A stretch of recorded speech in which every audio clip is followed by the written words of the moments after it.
our time is so precious. The time with your loved ones and the people around you, and the time on this earth is actually so short, and it could stop at any time. Absolutely. And I potentially similar to you, just making sure you make the most of that. This episode of A Beacon of Hope is proudly brought to you by Campfire Studios. To find out more, visit campfirestudios.co.nz. 2, 3, 4.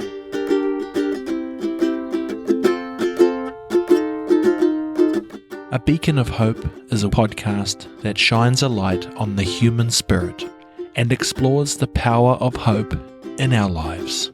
Join me, Will Fleming, as I talk to people from all walks of life about where they find hope and how they use it to navigate life's challenges. Be good, be safe, and be happy. Logan, thank you so much for taking time out of your day. I mean, do people say to you, you're busy?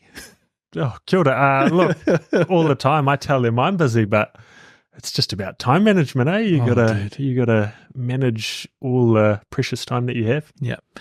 Time's one of those things that I guess we can get stuck into because it can be brutal, it can be awesome. There's long-term time in this world we live in, there's short-term time. But before we go any further, could you just introduce yourself to the audience, so they know kind of where you sit in this whole big world? Oh, no, thank you. Kia ora koutou, ko Logan Soole tōku ingoa. I'm a 24-year-old young fella here and living in the mighty Franklin, and I do a number of things all over the place. I'm a elected member of the Franklin Local Board for Auckland Council. I do a bit of contract work around the place, a little bit of work with our business association here in Pukekohe. I'm a company director for a company called Waste Expert. I do some contract event work, audio and lighting, ground announcing, all that kind of thing. And I just love this little community, so I try to be as involved as I can be. That's awesome, bro. Thanks for that. I mean, I'm trying to work out what even this podcast is. It started with, I guess, a bit of a love letter to my mother who passed away, as she installed these systems of hope in me, an outlook in life which has sometimes been hard to deal with, because when I realized that not everyone sees the world like I do, which is there's someone who's got your back, where there's a system where you can fall back on, where optimism triumphs, the opposite to that. I was like, it was very hard for me to navigate in the other world. And at times, our modern world feels a little bit like we're, I don't know, how do you see, are you kind of optimistic? Do you have an optimistic view? Sometimes you can understand why young people don't, for example. Totally. No, and that's such a good question. And look, aroha mai whio lost. That's, I guess I haven't been exposed to, I've been, really lucky to not be exposed to that level of tragedy. And so I just can't imagine what it's like to go through. Recently, in some way I had a friend pass away, and he'd just come to New Zealand to start his life. Wow. I'd known him for about 5 years. We'd met overseas, came here to live his life. He just traveled the world, and he had a sudden brain aneurysm and just gone. 23 years, 5 days in ICU. His whānau came over, and it was just the most devastating, one of the most devastating things, but it was such an eye-opener for me. It really brought me back to our time is so precious. The time with your loved ones and the people around you, and the time on this earth is actually so short, and it could stop at any time. Absolutely. And I potentially similar to you, just making sure you make the most of that short amount of time. Absolutely. And it's weird because life offers lessons, and I don't want to sound too preachy, but I felt almost like most of my wins I have in, let's say, my business ventures, which aren't even that old, couple of years, my mum won't see. And I'm like, it's so weird how now I'm traveling the Moana to do all these documentaries, and I'm like, that's because of her, but I didn't do it until she wasn't here. And so, it's like getting your head around that some things you have to just experience in life. And I do get the feeling that, again, I'm one of the lucky ones. I don't have any unresolved issues with my mum. I just remember her fondly, and there's no trauma there for me apart from missing, which we all unfortunately at some day have to go through. But I do feel for, other people out there who are not only dealing with the loss, they're dealing with like, how could you do that to me? And all of these other kind of things that come along. So yeah, bro, it gets pretty deep pretty fast, but it certainly is an interesting one to think about time. I like that topic. I mean, so I'm 43. When I first met you, I was like, how old are you? And you're like 23 or whatever it was. And I was like, man, I wonder why I wasn't like you then, so what is it about you that's making you kind of get busy living? That's a good question. I think you probably hear it all the time, like people are my passion, but it actually is. Like I have this drive to just go. Maybe I have undiagnosed ADHD and I just got to, but it's like I really enjoy it and I get a real high out of it. So I think, and every day there is something different on, and you can probably see that by my broad range of different things that I do. I just can't seem to stay still with any one particular thing. But no, it's that drive, it's that passion for people that keeps coming back, even when it can get difficult. Yeah, I bet it's difficult, to like even just to hold your tongue sometimes, or to say the thing that takes courage. Yeah, and I mean, council's not really political, but I guess there's political aspects to it, or it kind of is political. I think it's definitely political from the political aspect. There's parts of it that should not be political. It's led politically, but internally. It's and I just want to shout out to a lot of our Auckland Council staff and council staff across the country who just get absolute flack. They're going through constant reorganisations and not knowing about job security, and they're trying to carry out large amounts of work and get stuff done. And they're constantly a target, which is because council's an easy target. They don't do things sometimes in the best way, or it's not perceived in the best way. And there's always improvements to be made. But the people who are not the politicians end up being targeted. And, that can be a tough thing to see. Definitely democracy and politics plays a massive part. That's how we get good outcomes. Yeah. So it's a good old balancing act, eh? And like on a hard day where, let's just say it's like ice skating uphill, like what are those, where's that strength in you to be like, hey man, the sun will rise tomorrow? Like are there things that you're realizing about, maybe it's the people who raised you, or some of the things that just give you the North Star? Because that's what I feel like is sometimes a bit blurry. Like I look at my kids, they spend heaps of time online, and I'm not an online basher, but I definitely know that there's so many frequencies coming in, and I'm lucky I have someone that I married and we're 20 years together, and I'm lucky I have a family, so it forces me to make sure that I'm providing. And these are North Stars that you don't really know you need until, the crunch is on. How does that work for you? Like especially on a hard day? I'm the same. Whānau, incredibly important to me, and other backing of what I do. I'd include in that my lovely wahine, wahine toa, who is always there, even when she's actually not in the country right now, but she is always there. And it's those people in your life, and it's those people in my life that I really heavily rely on. So you've got that drive and that aspiration of wanting to do well for the people in the community, but when it's tough, being able to fall back on the people who will be your ear to listen in. Another key piece is I have this sounding board of people who I really trust and respect, One of them is one of my bosses, who's pretty much been responsible for every job I've got. Awesome.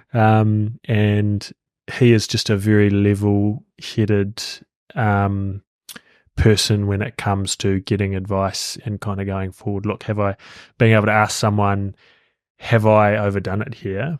And to get an honest response back is pretty important. And so I've been lucky to have that. So that's been really awesome. But looking to the future, we have to be optimistic, and that's how you drive things forward. If you don't have optimism, you just, where would you go, dude? 100%. I guess the only question I have is like, I can remember growing up, and I'm going to sound really old, in like the 80s, and I remember like specifically thinking, why is time going so slow? Like, I can't wait for Christmas, or I can't wait for my birthday. And what I remember back now is that there just wasn't so many things on, so that's why time felt slow. And I work with lots of young people in the, filming area and podcasting, and some of them, very jacked up on life, and they have algorithms and stuff. And I'm like, hey, well, what are you optimistic about? And like, it's not often I hear, really good things. It's more like, how can you be optimistic when the world's melting around you type stuff? And I'm like, that's a heavy load to carry on your shoulder at, 16, 17. And so, when I hear you talk about having like a champion in your life, like that boss, I ask myself, is that luck that those people come along at the right time? And is that what we are sometimes when you interact with a young person, and that maybe as older people, we forget that you're supposed to be those champions for those younger people? So if we focus on like, who is that boss? How did you come into contact? Have you actually thought like, man, there could be another way where you don't connect, and then your path's a whole way different? Sometimes it's like a real on a knife's edge, isn't it? No, you've summed it up to a T there, really. And I think we sometimes as leaders can forget how much influence we can have in a positive way on someone else's life, and all it takes is that time to spend with someone, that time to respond to someone, answer their queries. I guess it's the onus comes back on us, and I focus on like a purely Aotearoa perspective here. We have so many incredible people here from all walks of life, and I think there's always been a bit of a culture of that tuakana taina or that mentorship here in Aotearoa. We just can't lose sight of that. And you're right, I feel we have a lot of rangatahi nowadays, a lot of our young people who are missing that for whatever reason. We've had COVID that came in and completely disrupted things. We've got all sorts of conflicts going on. And with the media that we're seeing, it looks so negative, doesn't it? Yeah. It's every day we have to encourage people to be that mentor, to be that good person. We have to. Absolutely. Yeah, and like, your boss, what was it? What do you think he saw? Was it a he? Yeah, correct. Yep. What did he see in you? Like, was there something? I don't mean it like, what did he see in you? Yeah. I mean it like, just. I guess what I'm thinking, bro, is when you were talking, I was thinking of another podcast that we were recording as a company, and it was for a guy called Michael Moka, Moka, and he's Indigenous growth is his business. And he talked about, I guess, coming up in a hard upbringing, getting a scholarship to get a mentor. And essentially that mentor built a relationship with Michael. And that mentor said to him, when they went for dinner one night, look, regardless what it is, if you get into shit, I'm your backstop. And Michael just couldn't believe it that someone would say that to them. And, Michael says, it doesn't matter. Or the mentor guy said, look, doesn't matter if it's $5,000, $10,000, $100,000. Wow. He showed him his bank account. He said, I've got you back. So you just go for it. And Michael said to me that, he never asked for that, but just knowing that someone had his back and someone said that to him, I thought that was so impressive, Mm. that the role of a mentor. Now, I'm not saying that your boss mentor had to do that for you, but does that kind of conjure up any memories of just, having someone support you?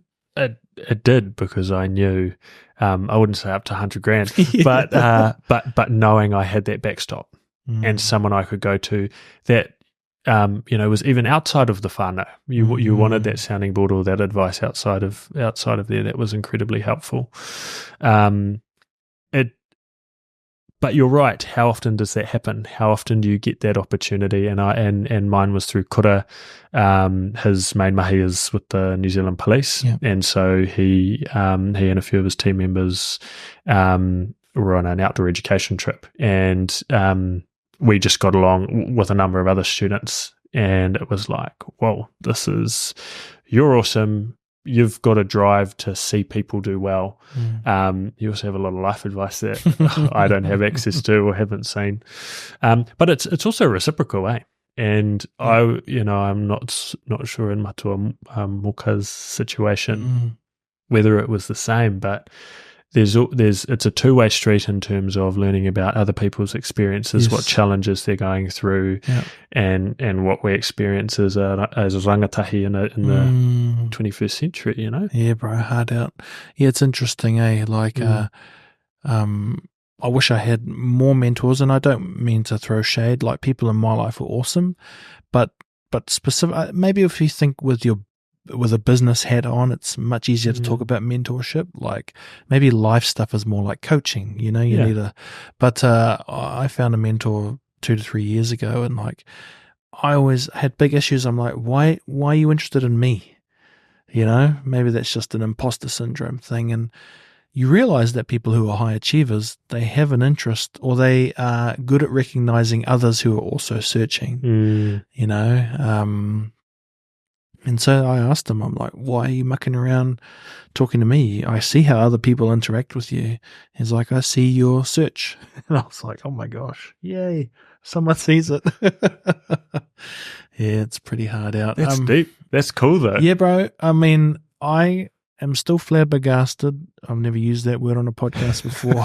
First for everything. Yeah, that's right. About how kind of, I sit on the fence religiously, spiritually. I'm not sure. I'm raised in half those, half Cook Island, half Palangi. So like my mindset is like, it's got to be a great idea because I've seen it through two lenses, But when I meet people like that who take a punt on you, who give their time, it seems like more spiritual, like that's maybe that's what we're talking about with mentorship too, or even just being a good role model. Maybe that's one of the questions. If you're in council and there's like, what's the role of that playing in society in terms of, I guess you're making decisions, right? Let's say if you're in council, but what's the role to be seen by the young people, to be present, to be those leaders, to give that optimism? I mean, I would say, looking from the outside in, there's heaps of absolutely, you can't just be a decision maker. You've got to live up to those things because you're fighting against attention from like the internet and podcasts, for example. Like, I could quite easily be just a crook. And if you have a big platform, yep, and we see it all the time, we do. Yeah. This is this balance. It's not the game we have to play, but the balance we have to strike between what we see online, what we see in the comment section of the grapevine, and on TikTok, to what do we actually see in the actions of the person, especially the person that's representing us. And I've always taken it upon myself in my elected role to make sure that kanohi ki te kanohi, that face-to-face stuff, is of the utmost importance, and especially for our rangatahi. So any chance I get to go to events with our rangatahi, to go into our schools, to just be hang out with people my age, and actually making sure I'm still grounded in the decisions I'm making, because it's very easy in that kind of local government level to just get drawn back and be looking at KPIs and budgets and be making decisions based on that, when in reality, your best information is always going to come from the people, getting face to face with the people, seeing what's happening, explaining the challenges you're having, because not everyone understands the whole, but you think you do. Do you think that, I guess one of the tensions you must have is that you're in a system, like a legacy system. And like I have views on stuff from my system that I came up with through media, so my background is in television. It's working for TVNZ, TV3 and Sky, and actually like having a really awesome experience, but watching the need of what people are asking for and we're not delivering on, and like the internal battle of how do you actually say something, because you have to attack the system in a way that prompts change. But, the thing with a system is like, say, media is very strong, and so it's had to come to this point where essentially there's not enough people caring about the product being put out, and so you can't generate money. And so the system is now being forced to change, but there was many people years ago saying, hey man, people are turning their cameras on themselves and filming on YouTube and being told by the leaders, it's just a fad, don't worry, we'll always be strong. And I guess like, we talk about democracy and whatnot, but like the product being put out is not servicing everyone for what they need, right? Which is, it must be that the world is changing too quick. So how do we, and I guess like, you're partly inside that system and you might be like I was, because I was around my 20s in TV too. I was like, come on, man, we've got to change. Oh, and I love that example of media because I've seen it and I've heard it, and I'm really interested in it because I know the efforts our two media platform, our two we'll use TV3 and TVNZ have gone to in their news to make it as neutral as possible when they present things. Yeah. And you'll get 50% of people say, oh, it's biased this way, and the other 50% go, no, it's biased the other way. And then you bring it back to the leadership and the decisions that potentially could have been made a long time ago to future-proof them for what was coming. I think not just that industry, many industries are in that position right now, and the penny hasn't dropped on them. I think local government is very close. I think local government as a whole is at a crisis point. Wow. We've known this for a long time. Everything is going up. Accountability and anger within the system is going through the roof, and we have a funding crisis, as we always seem to have, and we're having there's challenges within the community which we cannot solve within the current system. So we are on the brink of seeing something incredibly serious go down. The people in power know. The reports are there, the evidence is there, and I really worry. I think to try not and bore the viewers, if you look across the entire country right now, we're getting record increases of rates. And yes, everything's going up, but we've never seen this in a local government system. We have no tools in the local government toolbox to fix this. There needs to be systematic change, the legacy system you speak of. Yeah. And that's the only reason we will get past this. And people need to be brave. It's not easy. Someone needs to stand there, like maybe the media industry could have done all those years ago, and said, we need to fix things now before they get worse. So what a effort. And I guess those are the hard days when you've got to talk like that within your system, right? Because I bet you there's pushback, like, well, it's always been like this and we see it go in cycles. Yeah. There's plenty of that, but it's not just internally, it's externally as well. Right. So you try and convince our constituents, our people, that something's a good idea when there's no trust there to begin with. How you're not going to defeat it unless you try super hard. You get everyone on board and you link everything up perfectly. The joy of my job is myself and many people are here for that challenge. Shout out to our young elected members across the country, those under 40, that's the threshold. They're across all of Aotearoa, New Zealand. There's over 150, and they are there and driving for change, having the uncomfortable conversations, trying to do their bit. Yeah. We'll get there.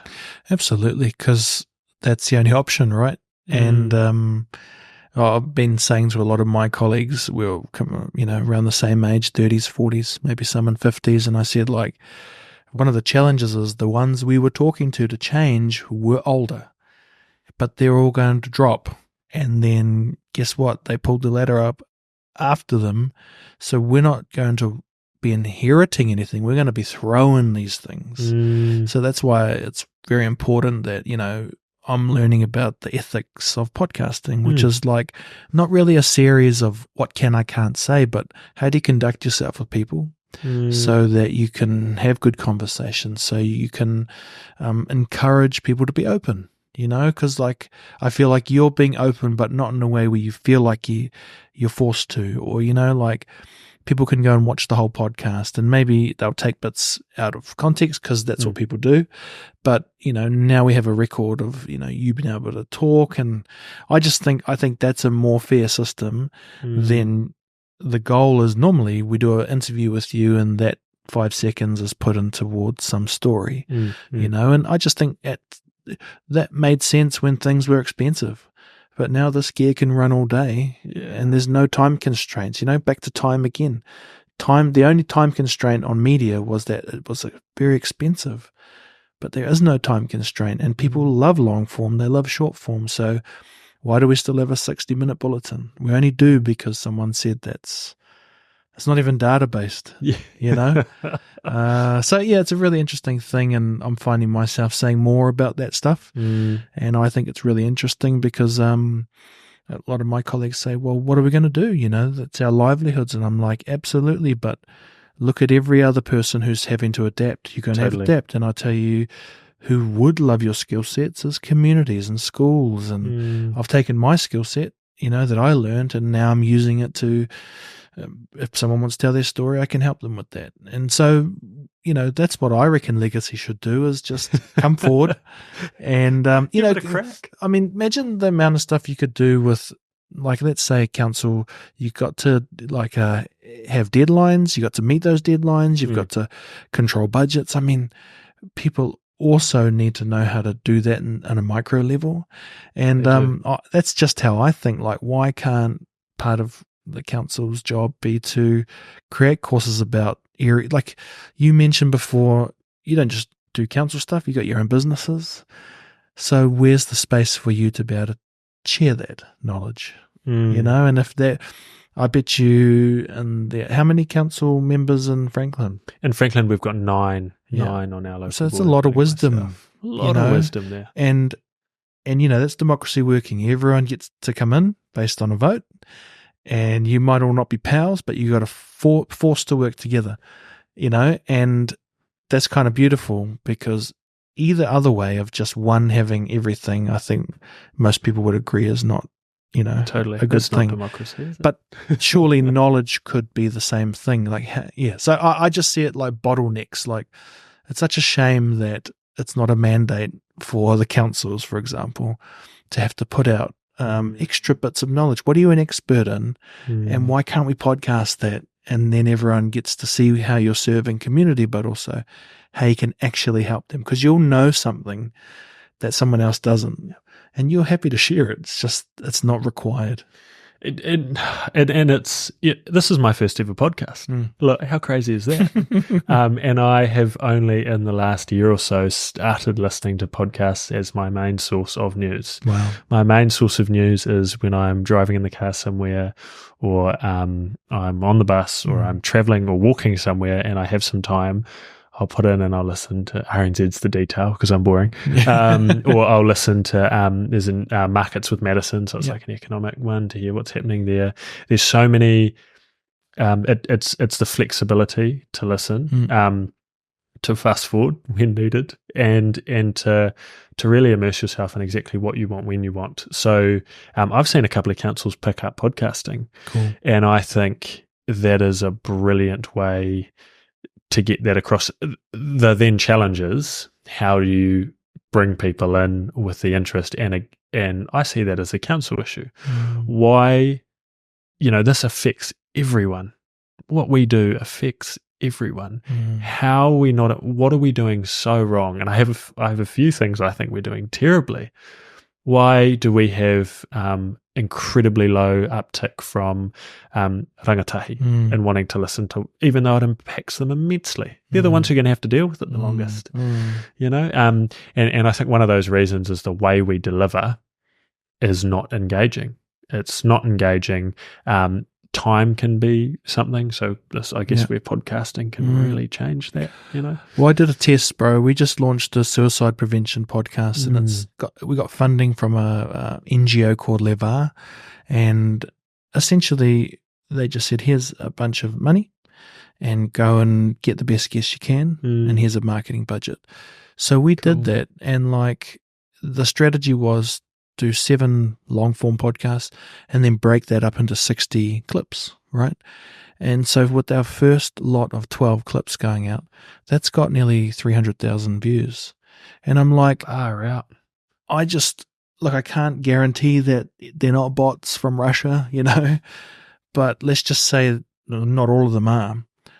If someone can see something that's meaningful to them about topics that they're hurting from, and it's it's everything we say we should do, but I'm not a massive media company, but that's a scalable strategy for anyone. Totally.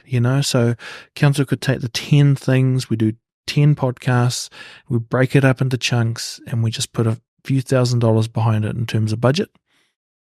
You will get that reach from where young people are, and so is that TikTok, Instagram? Yeah, cool. and let's just say that's the algorithm working in a positive way for you. It'll find that audience, but it really matters to me because that's content that I know has been vetted by industry professionals. We had MMA fighters come on the podcast, talk about their mental health struggles, talk about the solutions to those.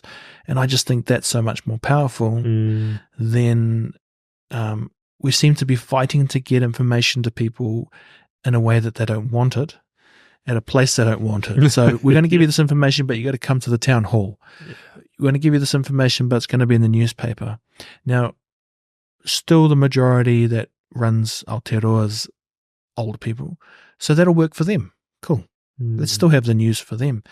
But if you're saying you want to connect with youth, then we've got to go where people are, and I like that. I think, we get a bit caught up on organic growth and great content, but, I just think I was very shocked that worked, because I was like, we just put a little plan together and we go for it. And if people enjoy it and the algorithm does its job, it'll find its home. And you got posts with 4,000 likes, and I'm just like, man, if 50 of them are real people, that's an awesome outcome. It's a better engagement rate than a lot of our council posts, mate. So and so we've actually got a meeting with our head of comms this week. Awesome. And so one of the things we've raised is we want to do our comms differently down here in Franklin, because we're not getting in touch with the people that we want to. We're hearing a lot from one demographic of society, incredibly overrepresented, and we're hearing nothing from a whole big chunk of other sections. So podcasting's on the list, TikTok and Instagram are on the list. Awesome. There's all these things about why we can't use them. The conversation we need to have is, how can we use them? And make them work well, because we know they work. You've shown they work. We've seen it work around the world. We seem to be that little bit slower to catch up. Yeah, and just back yourself on the information you're putting out is what people need. And those are internal questions, eh? If I'm putting out something that I think is a bit dicey, bit snake oil sales, then that's on me. And we Totally. now know in this world that history didn't forget. You know, They it don't loops forget. back around, it finds you and it nails you, you know? And so, like, I'm actually proud that if it loops back around and all of a sudden, you know, the mental health crisis one day isn't, I'm like, cool, man. Those are awesome things to be associated with, you know? I hate it that Māori Pacific are on the high ends of suicide. You know, that's just another data point, which is so unfair, but also is exactly the reason why, you know, people are up in arms, that there's not enough resource going to those things. But yeah, I get it. It's tricky, you know, and it's been the view my whole life, which is like, there's always tricky things, you know, and some things there's just no answers for, and other things you just got to, I think, just ultimately try and conduct yourself in a good way. And, but it's difficult, eh? Like, you know, my dad, he's a hard out Palangi guy, you know, and it's so interesting because I would consider him like, you know, ignorant towards indigenous culture and stuff, but then he married my mum, this full Raro lady, and it's what he told me, it was like the gift of his life. And he learned how love is, you know, and sharing, and it was say to my mum, doesn't matter if 1 or 20 people come over, there's always enough for everybody, you know. And I think if you come from that Māori Pacific background, that's always the way, you know, you just make it go far enough. And it's so funny because he's not that person, but he somehow met my mum, but even he now understands that things have to change, you know. And so I think there is a desire for change, but people are scared. Oh, change is scary. Absolutely. It's amazing what happens though when you broaden your horizons and you get that outside perspective or that different perspective. Every day my perspective is changing based on what I'm seeing, and it's keeping that open mind to everything. You just have, and if you don't, you can very quickly identify who doesn't, because they are really resistant to change. They don't listen to information regardless of how you deliver it. And it can be a bit of a rabbit warren, you know, down the rabbit hole. But yeah, it's just making sure change becomes easier. As scary as it is, it becomes easier the more you have an open mind to things. And I reckon too, change is easier if you're pushed a little bit to change. You know, like the amount of innovation happening, I bet, in media right now. And I bet everyone's really pumped about it, because actually no one really likes being in old legacy things that don't quite work. But if you don't have a mandate to change, so yeah, I hope you know, us chatting represents, you know, what will be normal one day. You know, and what are you looking forward to the future? Are you a future thinker? Are you like a strategy guy? Yeah. What's your what's your hopes and goals? You mean for my life or Aotearoa? Nah, bro, for you, because it can get a little bit too big, the equation sometimes. Yeah. Like, do you have hopes and, like, I guess what I'm asking too is, like, are you a goal setter? What are some of those things in your life that help you achieve things you're chasing? I can't do any campaign launches now, can I? No. No, first thing I'll rule out, if we're doing ruling out, everyone keeps asking me, oh, you know, when are you going to Parliament? You're just getting ready for Parliament. I am not getting ready for Parliament. Have you seen what it's like up there? It's crazy. It's they work ridiculous hours. They're constantly in the media, in the public face. There would be a lot of things that would have to align for me to even consider that in the future. Something pretty drastic would have to happen. I love local government, despite all its flaws, and I love how closely connected it is to here, to my home, you know. And so that's local government. Obviously, I'm a director of a company which is going really, really well, and it's it's focused in the environmental sustainability space, which I'm so passionate about, and it's looking to create a massive industry change. So I'm driving towards that at the moment. I might need to take a break from local government for a bit, which is always good. I'm coming up my second term, so coming up on 5 years. I've got a year left after that. And then, would it be wise for me to do 3 years in a row of local government, or do I need to come out of that for a second and focus on something else, and then come back recharged, ready to go, some credibility, some experience. So yeah, that's probably my next step is going down something I'm really passionate about, which needs my focus. And then resetting and then coming back with that stuff behind me, because it can be a really powerful thing to have. I wouldn't say credibility, I know I said that before, but having further experience behind you to drive what you're trying to deliver. That sounds awesome. Some things that just popped through my mind when you were talking about, I guess the hardcore politics, the government stuff, is like, if I was ever going to do something like that, you'd just have to really go through your background, and be like, who am I? And the second thing is like just getting some armor around the psychology of people. Just imagine that it would be like all the cesspit of online comments times 1,000,000, Like I interviewed Jacinda Ardern in 2015 on just an old podcast I had, and I can remember thinking, that person's like me. And I wonder how this goes, because I'm sure it's hardcore in government. With game, I've seen Game of Thrones, and I've seen what's the one with the House of Cards, about politics, about control, about power, and I watched Jacinda, and I never wanted to interview her after becoming Prime Minister, because it's like I saw the change in her, just observing as someone. I did 2 podcasts with her while she was on her way up, and I was just so striking to me, and it's sad to me that, like, I'm not saying this is how it is, but what it felt like is it was like me being in her shoes, and that system breaking me, that level of just cruelty of humanity, which is absolutely there. I mean, it's like, go check out what's happening with the wars at the moment.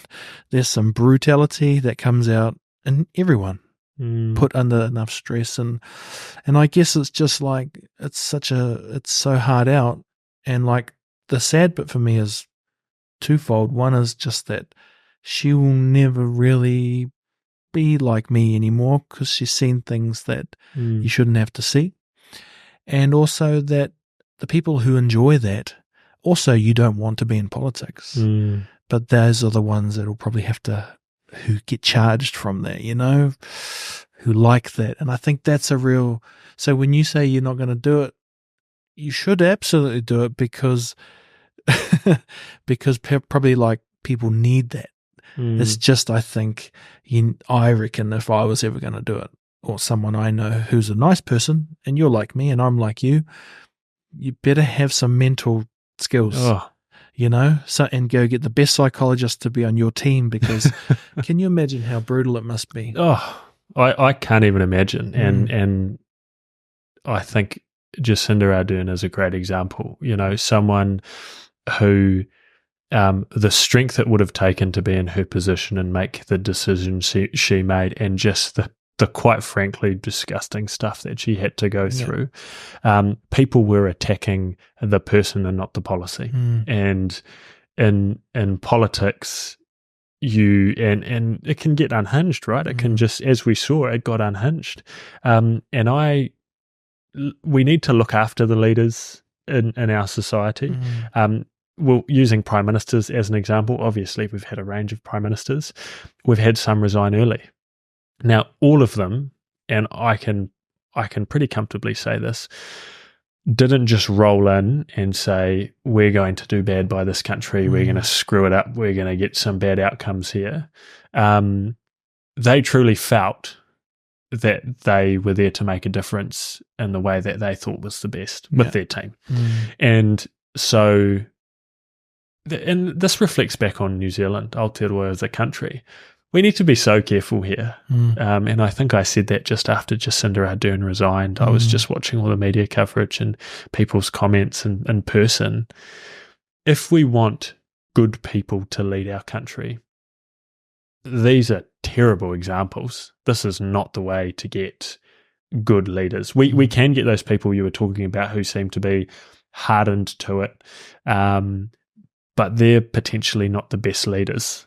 Yeah. And that's the risk we run. It's the risk we run right down to the local government level where you see it, you narrow the pool of people because people just won't put up with it.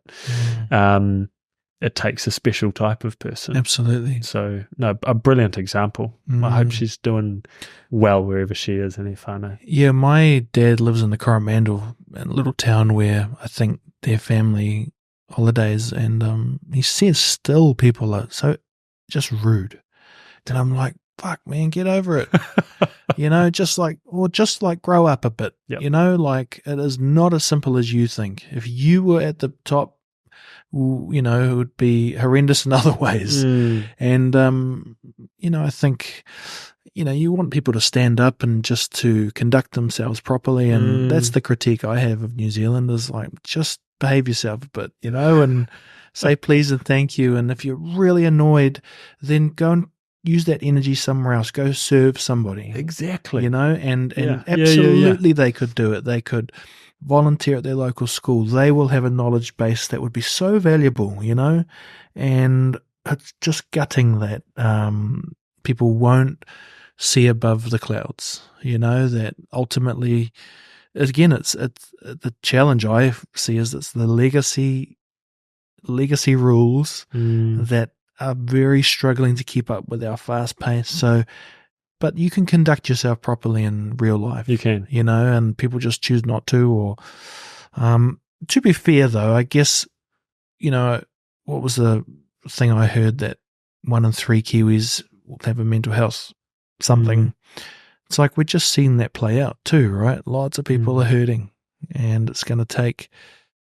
Well, I don't know. Like you're talking about rates going up, and it's already at the crunch for a lot of people. So that'll be a stressor that's tipping people, right? I don't know what the solution is apart from, that's why it's a tricky one talking about hope.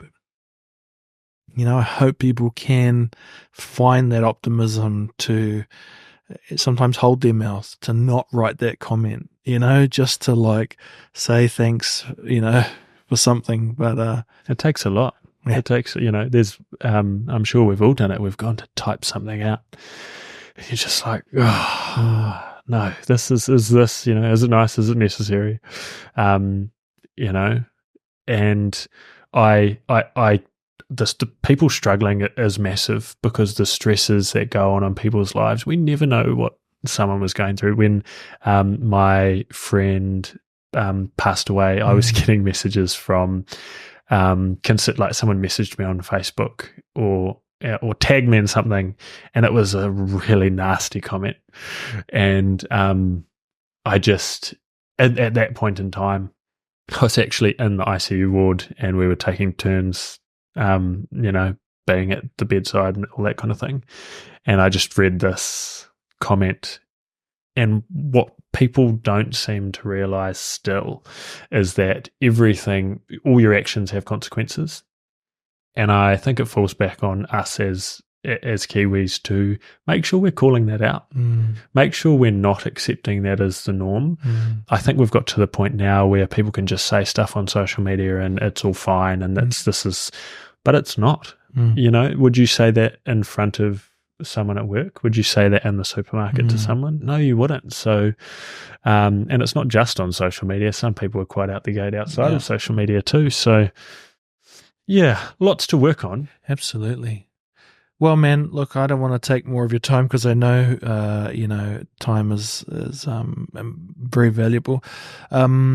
I don't know how you're going to take this, but I'll do it anyway. A weird tradition on this podcast is well, and I guess it's a little bit in honor of my mum. Like I did lots of recordings with her before she passed, but I never said, "Mum, say that you love me." So I want my guests to tell someone down that camera who they love, that they love them. So you say it out loud and so that it's recorded. Can you pick someone you love and just tell them, and then I'll stop pestering?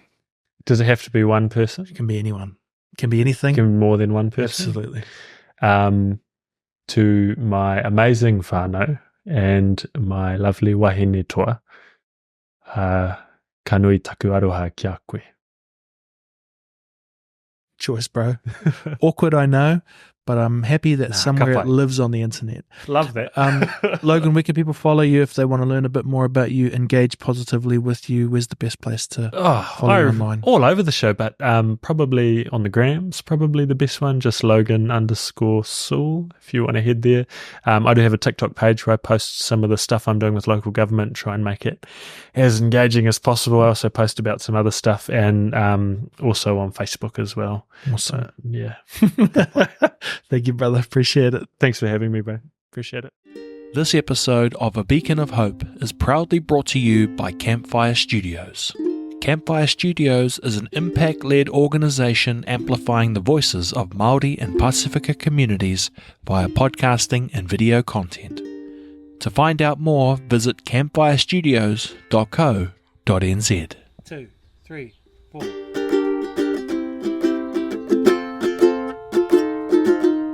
Thank you for tuning in to this frequency of hope in our podcast today. If you found value from this episode and want to hear more, I would love it if you could follow, subscribe, and rate our show. By doing so, you will increase the frequency of the Beacon of Hope. So if you're listening on Apple Podcasts, Spotify, or any other platform, please take a moment to hit the follow or subscribe button and leave a rating and review. I truly appreciate your support and feedback, and it helps us make our podcast even better. Thank you. Be good. Be safe. And be happy. Yeah. Sounds like that song, doesn't it? Be happy. All right, Mama, we'll stop there, eh? Yeah, okay. All right.